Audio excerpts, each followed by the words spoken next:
আসসালামু আলাইকুম। আমন্ত্রণ জানাচ্ছি Bangla one TV prime time নিউজে। সাথে আছি আমি সুস্মিতা চৌধুরী। শুরুতে জানাবো এসএনএস হোম লোন সংবাদ শিরোনাম। খামেনির জানাজায় প্রতিশোধের বার্তা, ট্রাম্প নেতানিয়াহুর বৈঠকের আগে বাড়ছে উত্তেজনা। স্বাধীনতা দিবসে ট্রাম্পের ভাষণ ঘিরে উত্তপ্ত যুক্তরাষ্ট্র, ঐক্যের বদলে বাড়ল রাজনৈতিক বিতর্ক। আমেরিকার ২৫০তম স্বাধীনতা দিবসে নাগরিকত্ব পেলেন বাংলাদেশ সহ ৫০ দেশের ১৫০ অভিবাসী। এবং রেকর্ড তাপপ্রবাহে পড়ছে আমেরিকা, স্বাধীনতা দিবসের উৎসবেও মৃত্যু আর দুর্ভোগের ছায়া। শুনছিলেন শিরোনাম, এবার বিস্তারিত। ইরানের সর্বোচ্চ নেতা আয়াতুল্লাহ আলী খামেনির জানাজার দ্বিতীয় দিনে তেহরানের আকাশ বাতাস কাঁপছে প্রতিশোধের স্লোগানে। মার্কিন প্রেসিডেন্ট ডোনাল্ড ট্রাম্পকে লক্ষ্য করে যেমন কবিতা পড়া হচ্ছে, তেমনি দেশটির শীর্ষ রাজনীতিকেরা ডাক দিচ্ছেন রক্তের বদলা রক্তের। এই চরম উত্তেজনার মাঝেই খবর এসেছে, পরিস্থিতি নিয়ে আলোচনা করতে ওয়াশিংটনে ট্রাম্পের মুখোমুখি হতে যাচ্ছেন ইসরায়েলের প্রধানমন্ত্রী বেনিয়ামিন নেতানিয়াহু। ইরানের সর্বোচ্চ নেতা নিহত আয়াতুল্লাহ আলী খামেনির দাফন ও জানাজার আনুষ্ঠানিকতার দ্বিতীয় দিনে ইরানিদের মধ্যে ক্ষোভ এবং প্রতিবাদের আগুন স্পষ্ট হয়ে উঠেছে। তেহরানে খামেনি এবং তার নিহত পরিবারের সদস্যদের কফিনের সামনে দাঁড়িয়ে প্রেসিডেন্ট মাসুদ পেজেশকিয়ান এবং শীর্ষ আলোচক মোহাম্মদ বাঘের গালিবাফ সহ দেশের শীর্ষ নেতারা প্রার্থনা করেন। জানাজা চলাকালীন সেখানকার পরিবেশ আরও উত্তপ্ত হয়ে ওঠে। যখন একজন কবি প্রকাশ্যেই মার্কিন প্রেসিডেন্ট ডোনাল্ড ট্রাম্পকে আক্রমণ করে কবিতা পাঠ করেন, ঠিক একই সময়ে ইরানের একজন প্রভাবশালী রাজনীতিবিদ এই হত্যাকাণ্ডের তীব্র নিন্দা জানিয়ে সরাসরি রক্তক্ষয়ী প্রতিশোধ বা ব্লাড রিভেঞ্জের ডাক দিয়েছেন। তবে এই পুরো অনুষ্ঠান ঘিরে একটি রহস্য তৈরি হয়েছে।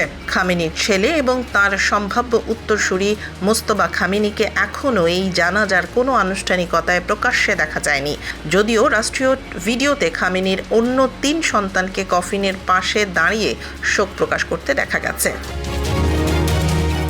মধ্যপ্রাচ্যের এই চরম অস্থিতিশীল পরিস্থিতির মধ্যেই বিশ্ব রাজনীতিতে আরেকটি বড় ধরনের ডেভেলপমেন্ট ঘটতে যাচ্ছে। ইসরায়েলি সূত্রের খবর অনুযায়ী প্রধানমন্ত্রী বেনিয়ামিন নেতানিয়াহু আগামী সোমবারের মধ্যেই ওয়াশিংটন সফরে যাচ্ছেন এবং সেখানে তিনি প্রেসিডেন্ট ডোনাল্ড ট্রাম্পের সাথে সরাসরি এক হাই ভোল্টেজ বৈঠকে বসবেন। উল্লেখ্য, মধ্যপ্রাচ্যে যুদ্ধ শুরু হওয়ার পর থেকে এই দুই নেতার মধ্যে এটি হতে যাচ্ছে প্রথম কোনো মুখোমুখি বৈঠক। একদিকে তেহরানের বুকে রক্তের বদলা নেওয়ার হুঙ্কার, আর অন্যদিকে ওয়াশিংটনের ট্রাম্প ও নেতানিয়াহুর জরুরি বৈঠক। সব মিলিয়ে মধ্যপ্রাচ্যের পরিস্থিতি কোন বিপজ্জনক দিকে মোড় নেয় এখন সেটাই দেখার বিষয়।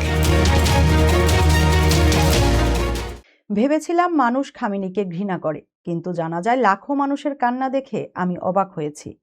ইরানের সর্বোচ্চ নেতার বিদায় অনুষ্ঠান দেখে এভাবেই বিস্ময় প্রকাশ করেছেন মার্কিন প্রেসিডেন্ট ডোনাল্ড ট্রাম্প। মার্কিন সংবাদ মাধ্যম এক্সিওসকে দেওয়া এক সাক্ষাৎকারে ট্রাম্প বলেন, তার ধারণা ছিল ইরানিরা খামেনিকে তীব্র ঘৃণা করে, তবে জানা যায় বিপুল মানুষের ঢল ও চোখের জল তাকে স্তব্ধ করেছে। সাক্ষাৎকারে তিনি আরও এক বিতর্কিত দাবি করে বসেন। ট্রাম্প বলেন, চাইলে তিনি জানাজায় উপস্থিত সবাইকে নির্মূল করতে পারতেন, তবে তা করলে আলোচনার জন্য আরও কেউ অবশিষ্ট থাকতো না। ট্রাম্পের ভাষ্য অনুযায়ী খামেনির জানাজা শেষ না হওয়া পর্যন্ত যুক্তরাষ্ট্র ও ইরান পারস্পরিক আলোচনা সাময়িকভাবে স্থগিত রেখেছে এবং এই সময়ে দুপক্ষই একে অপরের উপর কোনো হামলা চালাবে না।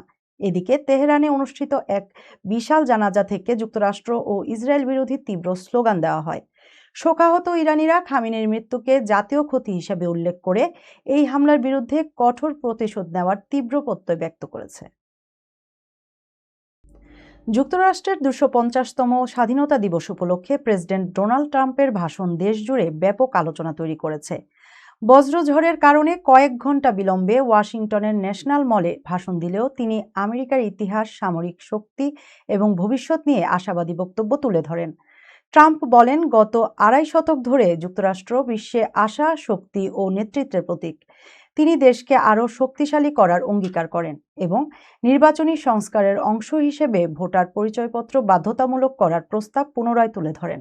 একই সঙ্গে কমিউনিজমের বিরুদ্ধে কঠোর অবস্থান ব্যক্ত করে বলেন, এটি আমেরিকার জন্য বড় হুমকি। তবে ভাষণটি নিয়ে সমালোচনাও হয়েছে। সমালোচকদের অভিযোগ, জাতীয় ঐক্যের বার্তা দেওয়ার পরিবর্তে ট্রাম্প তার রাজনৈতিক অবস্থান ও নির্বাচনী ইস্যুকেই বেশি গুরুত্ব দিয়েছেন। কেউ কেউ মনে করেন স্বাধীনতা দিবসের মতো ঐতিহাসিক অনুষ্ঠানে দলীয় বিভাজনের পরিবর্তে জাতীয় সংহতির উপর বেশি জোর দেওয়া উচিত ছিল। ভাষণ শেষে ন্যাশনাল মলে বর্ণাঢ্য আতশবাজির প্রদর্শনী অনুষ্ঠিত হয়। প্রতিকূল আবহাওয়া সত্ত্বেও হাজারো মানুষ শেষ পর্যন্ত অনুষ্ঠানে থেকে যুক্তরাষ্ট্রের 250তম স্বাধীনতা দিবস উদযাপনে অংশ নেন। আমেরিকার 250তম স্বাধীনতা দিবসে ইতিহাসের সাক্ষী হল জর্জ ওয়াশিংটনের মাউন্ট ভার্নন। বাংলাদেশ সহ 50টি দেশের 150 জন অভিবাসী যুক্তরাষ্ট্রের নাগরিকত্বের শপথ নেন। অনুষ্ঠানে আবেগঘন মুহূর্ত তৈরি করেন গিনির এক মেরিন সার্জেন্ট, যিনি যুদ্ধক্ষেত্রে দায়িত্ব পালনের পর অবশেষে মার্কিন নাগরিক হন। কি ঘটেছিল এই ব্যতিক্রমী আয়োজনে? বিস্তারিত জানুন প্রতিবেদনে।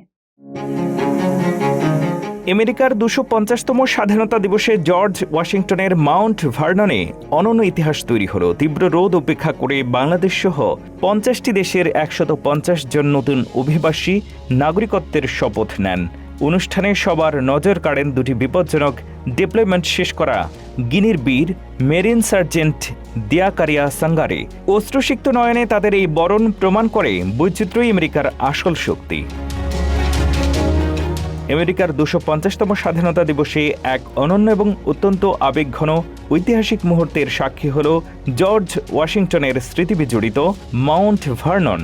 তীব্র রোদে উপেক্ষা করে বিশ্বের 50টি দেশ থেকে আসা 150 জন নতুন অভিবাসী এদিন আনুষ্ঠানিকভাবে যুক্তরাষ্ট্রের নাগরিক হিসেবে শপথ গ্রহণ করেন।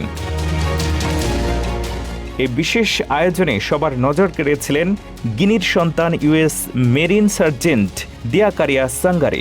নিজের জমকালো ড্রেস, ব্লু ইউনিফর্ম এবং বুকে 3টি মেডেল নিয়ে তিনি যখন জাতীয় সঙ্গীতের সুরে কঠোর স্যালুট দিচ্ছিলেন, তখন চারপাশের পরিবেশ স্তব্ধ হয়ে যায়। দুটি বিপজ্জনক ডিপ্লয়মেন্ট শেষ করার পর দীর্ঘ পরীক্ষা এবং সাক্ষাৎকার পেরিয়ে অবশেষে নিজের অর্জিত দেশের অফিসিয়াল নাগরিকত্ব পেলেন এই বীর সেনা। শুধু সাঙ্গারে নন, বাংলাদেশ, আলবেনিয়া, মরক্কো এবং ইরাক সহ বিশ্বের নানা প্রান্ত থেকে আসা এই মানুষদের অনেকেই নিজ দেশের সহিংসতা এবং নিপীড়ন থেকে বাঁচতে যুক্তরাষ্ট্রে আশ্রয় নিয়েছিলেন। দীর্ঘ প্রতীক্ষার পর যখন যার দেশের নাম ডাকা হচ্ছিল, তারা মুখে চওড়া হাসি আর হাতে ছোট আমেরিকান পতাকা নিয়ে গর্বের সাথে দাঁড়িয়ে যাচ্ছিলেন। মঞ্চের ঠিক পাশেই দাঁড়িয়েছিল একটি প্রাচীন টিউলিপ পপলার গাছ, যা 250 বছর আগে স্বয়ং জর্জ ওয়াশিংটনের নির্দেশে রোপণ করা হয়েছিল। ইতিহাসবিদ ডগলাস ব্র্যাডবার্ন নতুন নাগরিকদের উদ্দেশ্যে বলেন, আজ থেকে আপনাদের ব্যক্তিগত গল্পগুলোই আমেরিকার গল্প, আর আমেরিকার পুরো ইতিহাসই এখন থেকে আপনাদের ইতিহাস। অনুষ্ঠানের শেষে জর্জ ওয়াশিংটনের এক রূপক অভিনেতা মঞ্চে এসে টুপি খুলে নতুন নাগরিকদের সম্মান জানিয়ে বলেন, আমার সহকর্মী আমেরিকানরা, আপনাদের সবাইকে নিজ ঘরে স্বাগতম।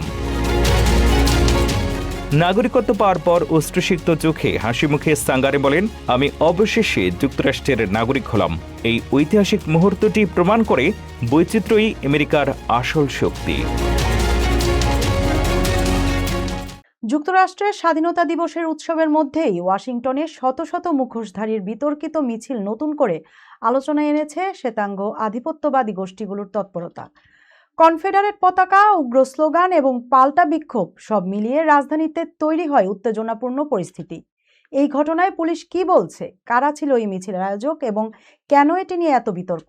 বিস্তারিত থাকছে প্রতিবেদনে।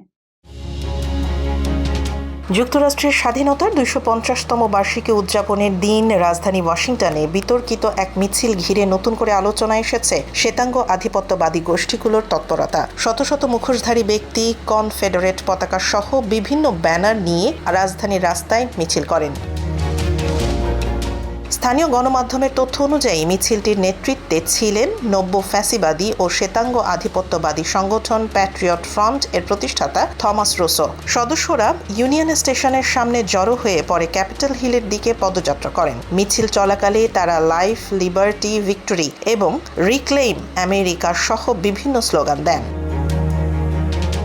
মিছিলে অংশ নেয়া ব্যক্তিদের ওয়াশিংটন মেট্রোতেও একসঙ্গে যাতায়াত করতে দেখা যায়। এই সময় সাধারণ যাত্রীদের মধ্যে অস্বস্তি ও উদ্বেগের পরিবেশ সৃষ্টি হয়। ঘটনাস্থলে কয়েকজন পাল্টা বিক্ষোভকারীও উপস্থিত হয়ে এই শ্বেতাঙ্গ আধিপত্যবাদী মতাদর্শের বিরুদ্ধে প্রতিবাদ জানান। ওয়াশিংটন ডিসির মেট্রোপলিটন পুলিশ জানিয়েছে তারা পুরো পরিস্থিতি পর্যবেক্ষণ করেছে। শান্তিপূর্ণভাবে মত প্রকাশের সাংবিধানিক অধিকারকে সম্মান জানালেও জননিরাপত্তা নিশ্চিত করতে প্রয়োজনীয় ব্যবস্থা নেওয়া হয়েছে বলে জানায় পুলিশ।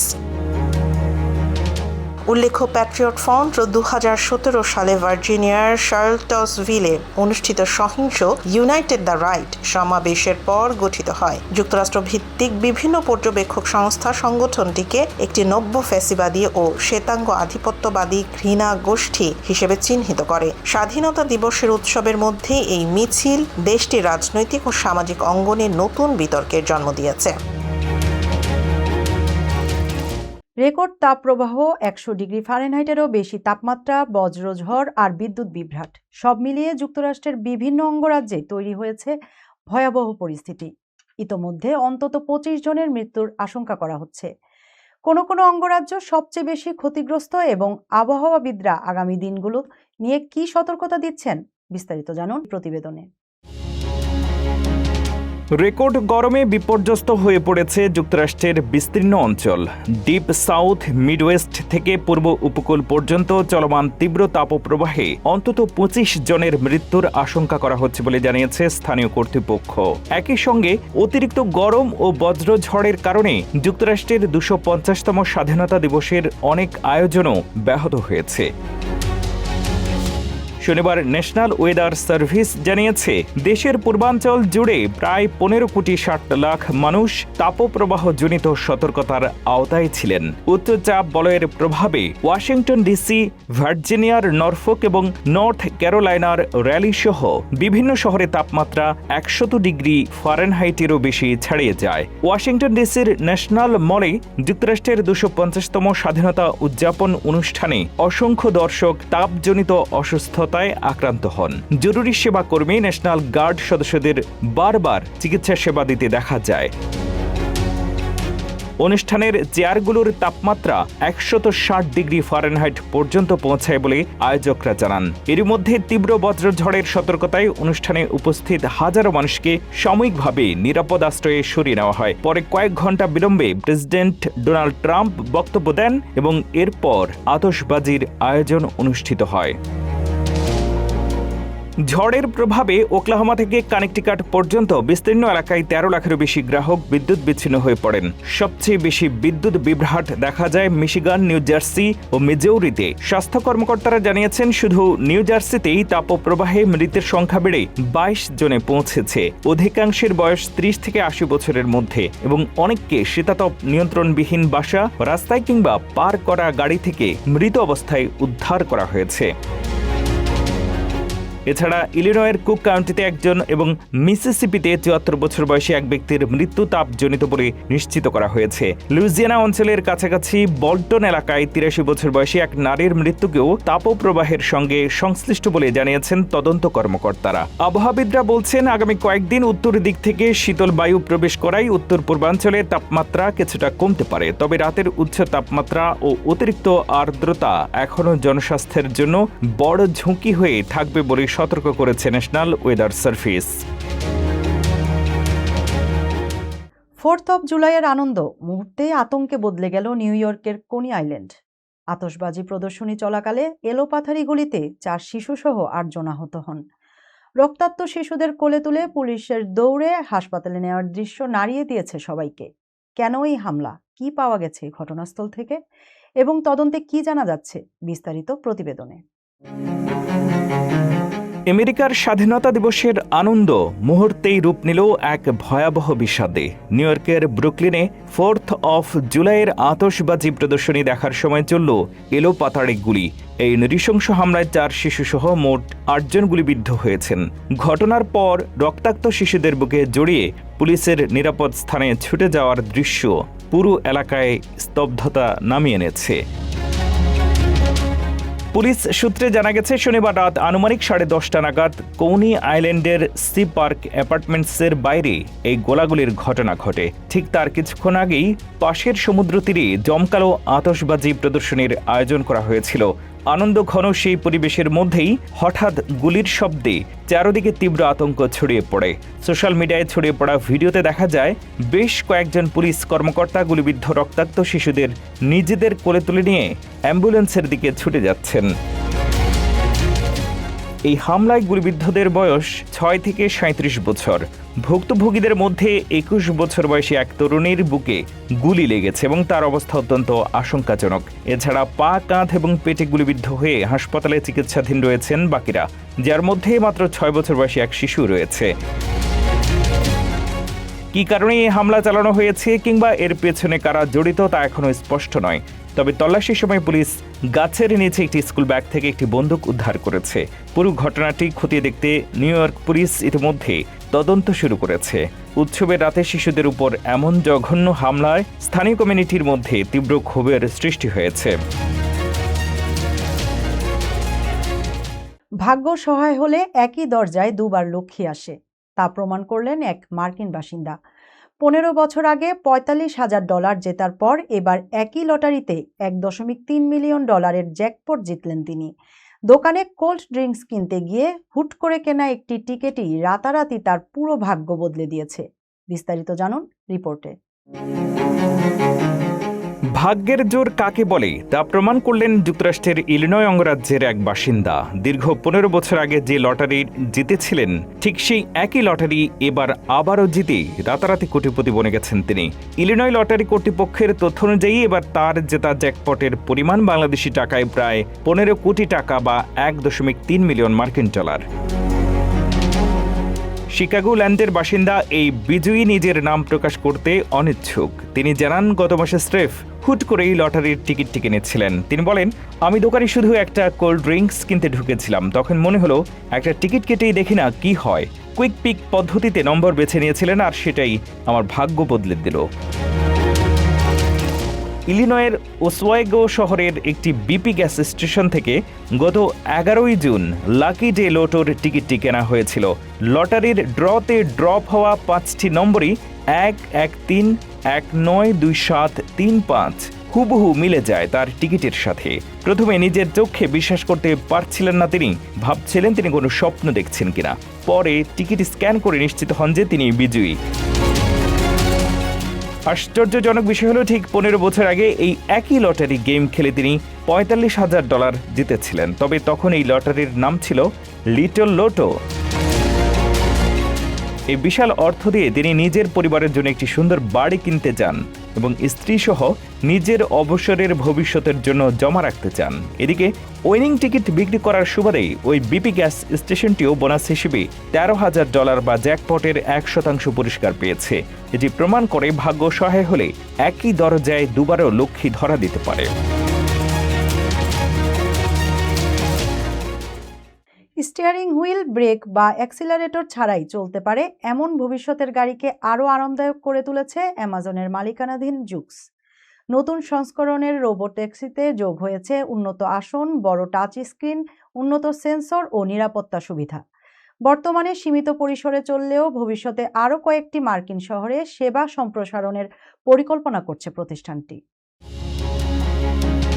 অ্যামাজন মালিকানাধীন স্বয়ংচালিত প্রযুক্তি প্রতিষ্ঠান জুক্স তাদের নতুন সংস্করণে রোবো ট্যাক্সি উন্মোচন করেছে। আগের মতোই গাড়িটিতে স্টিয়ারিং হুইল, ব্রেক বা অ্যাক্সিলেটর প্যাডেল নেই। এটি দুই দিকেই চলতে পারে। তবে এবার যাত্রীদের আরাম ও ব্যবহারিক সুবিধাকে গুরুত্ব দিয়ে ভেতরের নকশায় বড় পরিবর্তন আনা হয়েছে। নতুন সংস্করণে আরও আরামদায়ক আসন, উন্নত হেডরেস্ট, বড় কাপ হোল্ডার, সহজে দেখা যায় এমন টাচ স্ক্রিন এবং ফোন পিছলে না যাওয়ার জন্য নতুন ওয়্যারলেস চার্জিং প্যাড যুক্ত করা হয়েছে। হালকা রঙের অভ্যন্তরীণ নকশা ব্যবহার করায় ফোন, চাবি বা মানিব্যাগের মতো জিনিস সহজে খুঁজে পাওয়া যাবে বলে জানিয়েছে কোম্পানিটি। 4 জন যাত্রীর মুখোমুখি বসার ব্যবস্থা থাকায় এই বৈদ্যুতিক রোবো ট্যাক্সিতে রয়েছে ক্যামেরা, রাডার, লাইডার ও ইনফ্রারেড সেন্সরের সমন্বিত প্রযুক্তি। ঘন্টায় সর্বোচ্চ 75 মাইল গতিতে চলতে সক্ষম এই যানটি সামনে বা পেছনে ঘোরানো ছাড়াই উভয় দিকেই চলাচল করতে পারে। গাড়ির বাইরেও পরিবর্তন আনা হয়েছে।